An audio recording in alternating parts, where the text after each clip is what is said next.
Hi everyone, welcome back to another video from Crazy Gamer.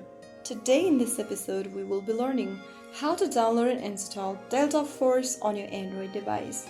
First of all, make sure that your Android device's system is updated to its latest version and you have enough storage space on your device.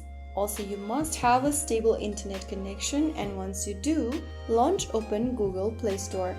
Go to the search icon at the bottom and tap on it, and in the search bar at the top, type in Delta Force. Look for the Delta Force application from Level Infinite and tap Install right next to it. Now wait for the application to download and install, which may take several minutes. Once the app is installed, tap on Play, and you have successfully downloaded and installed Delta Force on your Android device. If you found the video helpful, don't forget to like, share and subscribe to the channel. I will see you again in the next video. Thank you for watching.